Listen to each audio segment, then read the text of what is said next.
Selamat pagi semuanya ya. Kita lanjutkan. Kali ini kita akan membahas materi relevant cost bagian 2. Seperti yang sudah untuk bagian 2 juga akan kita bagi menjadi 3 ya. Kita bagi menjadi 3, bagian 2A, 2B, dan 2C. Oke. Kita review kembali bahwa konsep cost relevan itu bisa digunakan untuk membuat 5 jenis keputusan. 4 jenis keputusan sudah kita bahas kemarin, dan sekarang kita akan masuk ke keputusan yang kelima, yaitu product mix decision.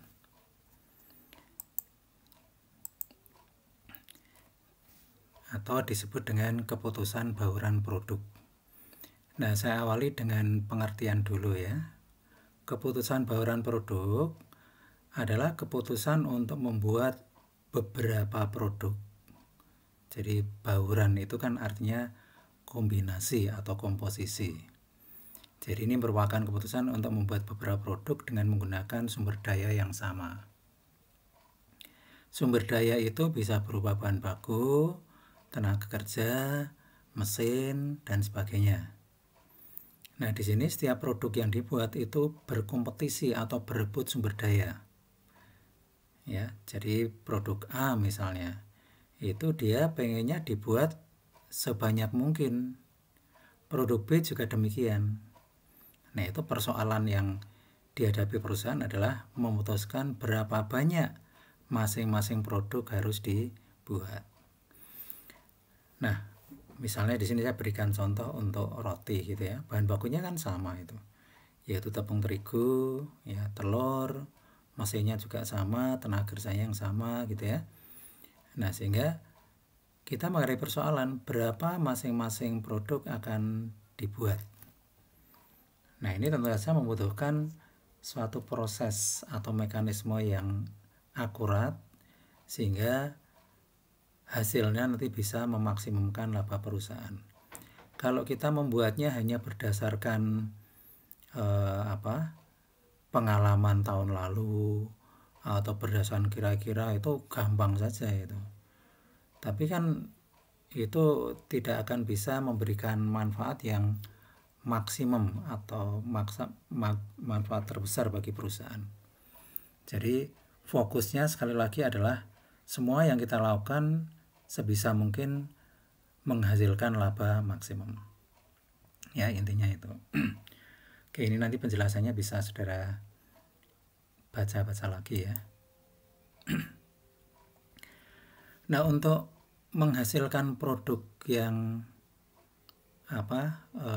berdampak pada laba maksimum, nanti komposisi yang dihasilkan misalnya nanti akhirnya ketemu A10, B15. Nah, komposisi itu nanti disebut dengan komposisi yang optimal.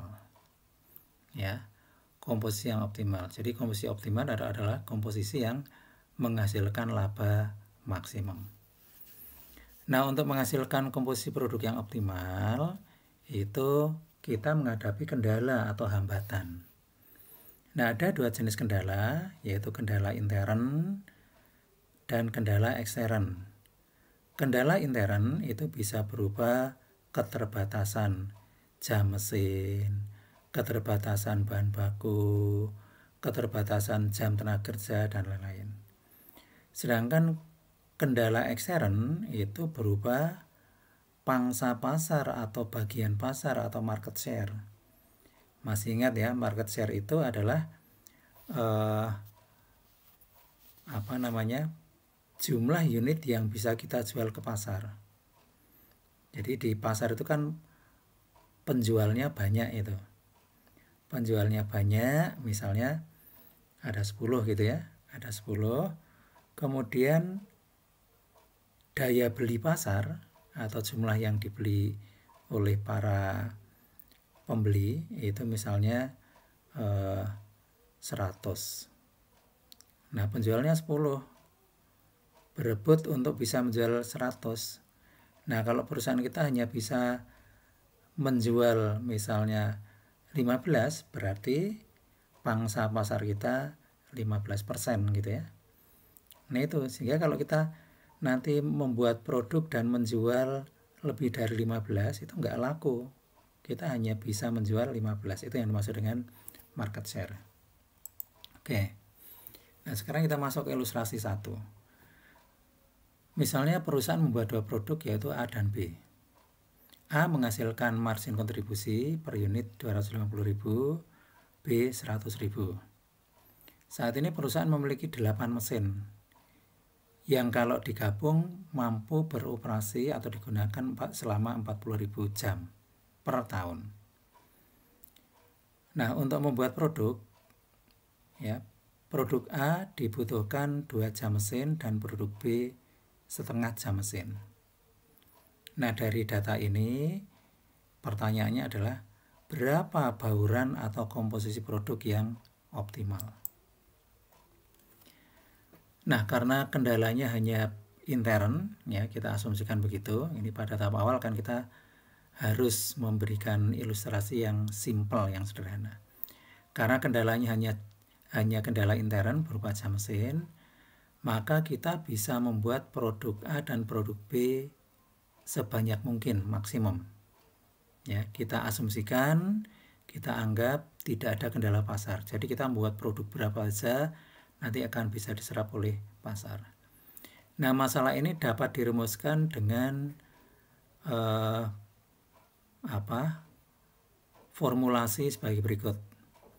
Yang pertama, tujuan kita adalah memaksimumkan laba berupa margin kontribusi, diberi simbol Z ya, sama dengan 250.000 A ditambah 100.000 B.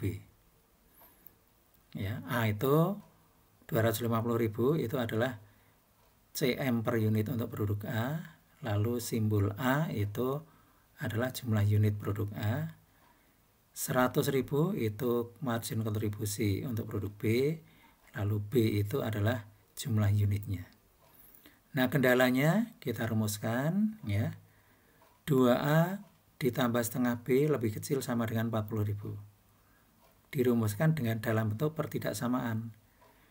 2A, 2 itu adalah 2-nya itu 2 jam, ya tadi sudah ya, 2 jam itu adalah jam yang dibutuhkan untuk membuat 1 unit produk A. Kemudian setengah itu juga setengah jam. Jadi A dan B adalah jumlah unit. Jadi 2A itu artinya total jam yang dibutuhkan untuk membuat produk A. Setengah B adalah total jam yang dibutuhkan untuk membuat produk B. Itu kalau digabung itu harus lebih kecil atau sama dengan 40.000 jam. 40.000 itu adalah kapasitas atau kemampuan maksimum mesin. Lebih kecil boleh, sama dengan boleh. Lebih besar tidak bisa, ya tidak mungkin itu. Nah, kemudian selain itu ada 2 kendala tambahan. A lebih besar sama dengan 0. B lebih besar sama dengan 0. Ya, itu disebut dengan kendala non negatif. Kendala tidak boleh negatif. Artinya kita tidak boleh membuat produk A lebih kecil dari 0. Ya, B juga demikian. Ya, mengapa? Ya tidak logis membuat produk kok minus 5 misalnya, ya. Oke, itu penjelasannya ya. Nah, di sini saudara bisa melihat penjelasan yang saya tulis. Nanti kalau misalnya pengen mereview lagi bisa dilihat di sini. Nah, ini juga ya penjelasan mengenai pertidaksamaan. Nah, ini juga ya penjelasan pertidaksamaan tujuan tadi. Nah, lalu untuk menyelesaikan persoalan ini, pertama kita akan mengubah pertidaksamaan 2A plus setengah B lebih kecil sama dengan 40.000 menjadi persamaan. Ya, menjadi 2A plus setengah B sama dengan 40.000 agar perusahaan dapat menghitung jumlah maksimum masing-masing produk. Ya. Nah, dengan persamaan 2A plus setengah B sama dengan 40.000, jika kita membuat produk A sama dengan 0, maka ya kita masukkan ya simbol A-nya ini ke persamaan. 2 kali 0 ditambah setengah B sama dengan 40.000. Kemudian ini 2 kali 0 kan 0. Setengah B sama dengan 40.000, maka B sama dengan 80.000. Nah, yang kedua, jika B sama dengan 0 dan kita masukkan persamaan, 2A plus setengah kali 0 sama dengan 40.000, kemudian menjadi 2A sama dengan 40.000 dan A sama dengan 20.000.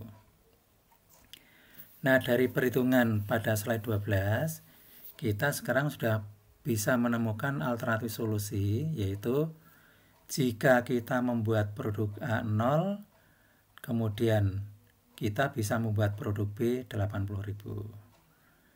Alternatif kedua, jika kita membuat produk A 20.000, maka kita akan membuat produk B 0. Nah, kemudian kedua alternatif solusi ini kita masukkan dalam persamaan tujuan untuk mengetahui manakah yang menghasilkan laba atau margin kontribusi maksimum. Itulah yang disebut dengan solusi optimal. Nah, ini persamaan tujuannya tadi ya, 250.000 A plus 100.000 B. Kita masukkan angka A dan B di alternatif 1 ya. A 0 kita masukkan sini, B 80.000 masukkan sini ya. Nah, setelah kita hitung ketemu Z atau margin kontribusi atau laba sama dengan 8 miliar. Kemudian alternatif kedua, ini juga kita masukkan ke dalam persamaan ya. A 20.000, B 0 ya. Setelah kita hitung ketemu 5 miliar. Ya. Nah, jadi alternatif 1 menghasilkan laba 8 miliar, alternatif 2 5 miliar. Dari dua solusi tersebut, ternyata solusi yang menghasilkan laba maksimum adalah solusi 1, yaitu ketika perusahaan membuat produk A 0, B 80.000. Dengan demikian dapat disimpulkan bahwa komposisi atau bauran produk optimal adalah A sama dengan 0, B sama dengan 80.000. Oke, itu dulu ya. Oke, kita lanjutkan ya. Sekarang kita akan membahas contoh yang lebih detail. Kalau pada sebelumnya kita mendiskusikan contoh awal ya. Contoh awal biasanya simple. Tadi kita membahas contoh ketika kita hanya menghadapi satu kendala, yaitu kendala sumber daya berupa kapasitas mesin. Nah, satu kendala intern seperti itu sebetulnya dalam praktek itu nggak ada ya. Oleh karena itu kita akan bahas lebih detail lagi yang lebih mendekati kenyataan. Nah, sekarang selain ada kendala jam mesin, kita juga akan membahas kendala yang lain, yaitu market share. Nah, market share itu sudah saya jelaskan ya, bahwa market share itu adalah bagian pasar atau pangsa pasar ya. Seperti tadi saya jelaskan bahwa ilustrasi 1 itu di praktek nggak ada ya. Nah, sehingga kita akan membahas dua kendala, jam mesin dan market share. Masih menggunakan data yang sama, hanya sekarang pendekatan yang kita lakukan sedikit berbeda. Dengan dua kendala, maka kita akan menyelesaikannya dengan menggunakan sebuah konsep atau metode yang disebut dengan linear programming. Nah, linear programming ini adalah sebuah metode yang melakukan proses pencarian di antara berbagai kemungkinan solusi sampai ditemukannya solusi optimal. Nah, masih ingat ya, solusi optimal adalah solusi yang menghasilkan laba maksimum. Nah, ini penjelasannya ya, nanti kita akan menggunakan grafik ya, menggunakan grafik. Nah, kemudian ada informasi tambahan, yaitu bahwa untuk produk A ini ternyata memiliki market share 15.000 dan produk B 40.000. Artinya apa? Artinya kita hanya bisa membuat produk A maksimum 15.000, produk B maksimum 40.000. Mengapa demikian? Kalau kita membuat lebih dari batas maksimum, maka kelebihannya itu tidak akan laku. Ya, perusahaan malah rugi itu. Rugi ongkos produksi, tapi produknya tidak laku. Jadi kita hanya bisa membuat maksimum 15.000 dan 40.000. Nah, secara keseluruhan persoalan linear programming itu sekarang menjadi seperti ini. Ya. Tujuannya sama, kita ingin memaksimumkan laba, yaitu Z sama dengan 250A plus 100.000 B. Ini sudah saya jelaskan tadi, Anda sudah tahu. Nah, kemudian sekarang kendalanya bertambah. Kalau tadi kendalanya hanya yang bawah ini ya, 4 yang bawah, sekarang ditambah. Yang pertama nih, ini kendala market share. 2A, yang pertama tadi sudah ya. Yang tambahnya adalah yang 34 ini. Yang pertama sudah saya jelaskan, tidak perlu saya ulangi. Nah, sekarang yang kendala tambahan ini market share. A lebih kecil sama dengan 15.000, B lebih kecil sama dengan 40.000. Nah, jadi secara lengkap persoalan yang kita hadapi dirumuskan semacam ini. Oke. Nah, sekarang kita akan menyelesaikan persoalan ini dengan 4 tahap, ya, 4 tahap menggunakan gambar linear programming.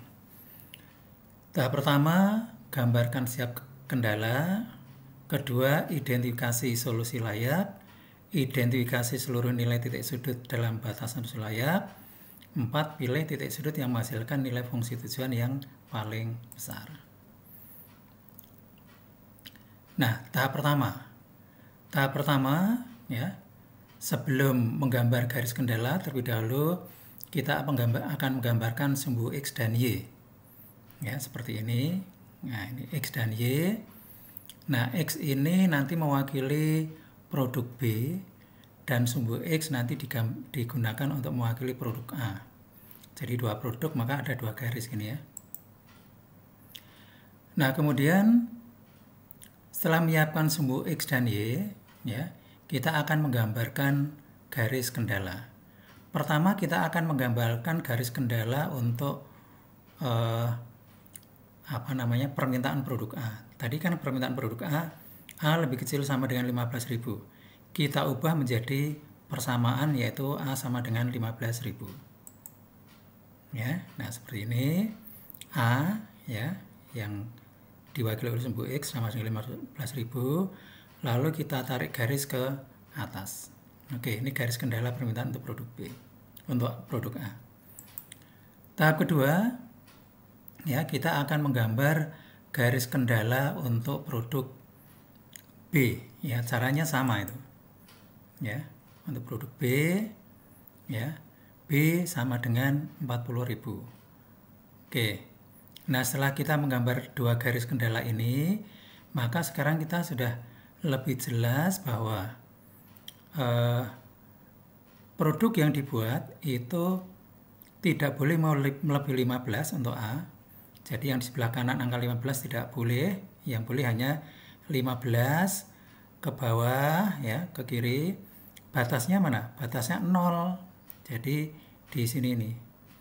Untuk produk B itu sama, maksimum 40. Nah, dengan demikian, maka kotak ini disebut dengan daerah layak. Ya.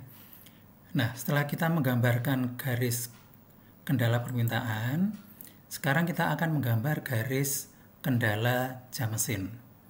Sama seperti tadi, kendala seperti ini lalu kita ubah dulu menjadi persamaan 2A plus setengah B sama dengan 40.000. Ya. Nah, kemudian kita buat Kalau kita menggambar garis kan kita membutuhkan dua titik ya, titik koordinat. Kita buat titik koordinat yang pertama. Jika A sama dengan 0, maka B sama dengan 80.000. Ini bisa Anda ikuti seperti tadi ya. Berarti sekarang kita punya titik koordinat A0, B 80 ya. X0, Y 80.000. Yang kedua sama seperti tadi, jika B sama dengan 0, maka A-nya sama dengan 20.000. Ya, nah sehingga sekarang kita punya dua titik koordinat. Yang pertama adalah A0 B80, A20 B0. Ya. Nah, lalu ini kita gambarkan ke grafik tadi itu. Nah, ini ya, yang di sini titik koordinat yang pertama ketika A sama dengan 20 ya, B-nya 0. Ketika A sama dengan 0, B-nya 80. Nah, dua titik sudut ini kita hubungkan, ketemu garis kendala jam mesin. Nah, setelah ada garis kendala jam mesin, maka sekarang daerah yang layak ya, itu adalah daerah yang dibatasi oleh 0, 15 naik. Nah, di sini belum ada identitasnya ya, ke sini belok ke kiri sampai ke sini ya, belum ada identitasnya, belok ke kiri sampai 40. Ini daerah layak. Nah, sekarang daerah layak ini kita beri identitas ya. Nah, kita beri identitas sudut A, sudut B, sudut C, sudut D, dan sudut E. Nah, setiap sudut ini kan menggambarkan titik koordinat. Kalau A itu adalah X0, Y0. Kalau B itu X-nya 15, X-nya 15, B-nya 0. Kalau C, ini X-nya 15, B-nya 20.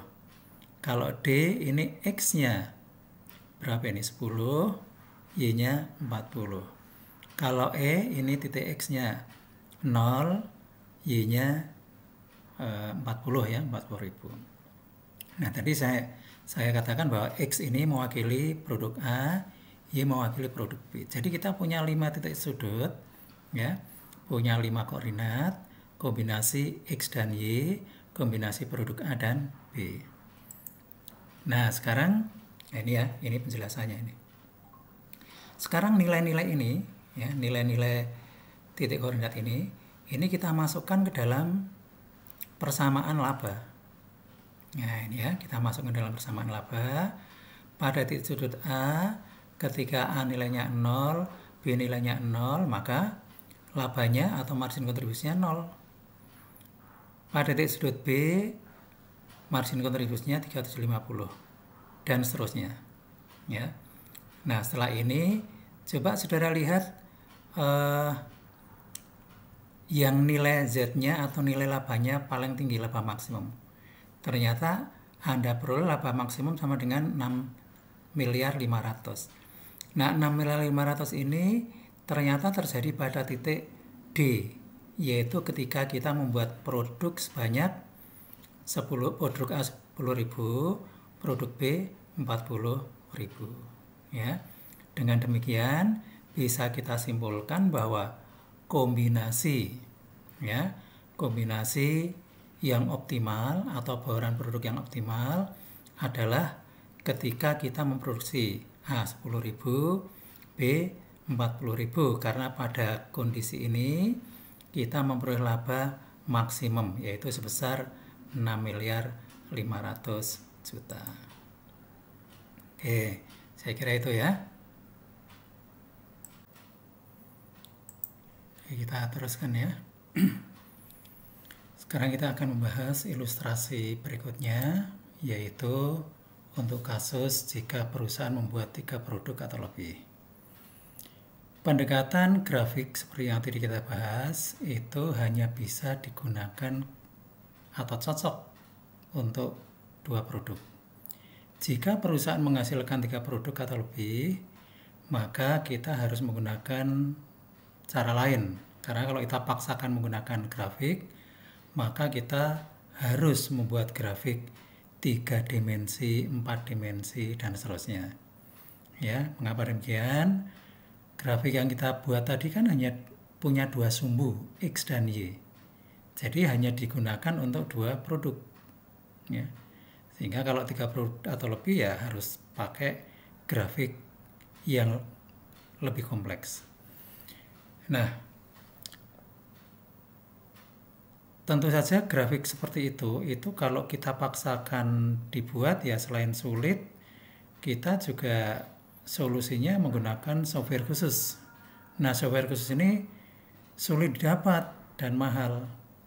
Maka solusinya sekali lagi yang paling tepat adalah menggunakan metode yang disebut dengan limiting factor analysis. Nah, saya jelaskan dulu ya. Yang dimaksud dengan faktor itu adalah sarana produksi. Ya. Jadi faktor yang dimaksud di sini adalah faktor produksi. Misalnya jam mesin. Ya. Jam tenaga kerja. Nah, perusahaan pasti memiliki jam mesin dan jam tenaga kerja yang jumlahnya terbatas. Misalnya, perusahaan punya 10 karyawan. Sehari bekerja 8 jam. Seminggu 5 hari. Jadi seminggu bekerja 40 jam, kali 10 karyawan berarti 400 jam. Ya. Nah, dalam setahun itu juga terbatas itu. Nah, lalu yang jadi persoalan kan faktor produksi yang terbatas ini kan diperebutkan oleh produk yang dibuat. Nah, siapa yang akan memperoleh prioritas terlebih dahulu? Kita akan analisis menggunakan model ini. Langkah-langkahnya, ya, yang pertama adalah menghitung margin kontribusi per unit untuk masing-masing produk. Saudara sudah tahu caranya. Yang kedua, menghitung jumlah limiting factor untuk membuat satu unit produk. Ya, misalnya jam tenaga kerja. 3, menghitung margin kontribusi per limiting factor. 4, melakukan perankingan berdasarkan perhitungan nomor 3. Jadi nomor 3 itu nanti ngitungnya adalah hasil perhitungan 1 dibagi hasil perhitungan 2. Nah, hasil perhitungan 3 nanti akan ketemu angka, nanti akan di ranking. Ya, ranking 1, ranking 2, ranking 3. Nah, ranking itu nanti menunjukkan prioritas pembuatan produk. Yang kelima, mengalokasikan limiting factor sesuai dengan ranking. Ya, oke. Slide nomor 4, 5, 6, 7, 8 itu menjelaskan langkah-langkah tadi. Saudara nanti bisa baca sendiri untuk mendalami kalau emang Anda belum jelas dengan yang saya jelaskan. Nah, sekarang kita masuk ke contoh. Misalnya di sini perusahaan membuat 3 produk A, B, dan C. Data harga jual sudah ada semua. Data biaya variabel sudah ada semua. Nanti kita bisa menghitung CM per unit. Kemudian data biaya tenaga kerja per unit sudah ada. Data tarif per jam sudah ada. Kita nanti bisa menghitung jam tenaga kerja per unit. Nah, kemudian ini jumlah jam yang tersedia, ya, 1650. Ini permintaan pasar untuk masing-masing produk. Berdasarkan data ini, kita akan melakukan langkah pertama, menghitung CM. Ya, datanya sudah ada semua. Harga jual dikurangi biaya variabel, ketemu CM per unit untuk masing-masing produk. Langkah kedua, menghitung jam tenaga kerja per unit. Ya, biaya tenaga kerjanya sudah ada, tarif per jamnya sudah ada.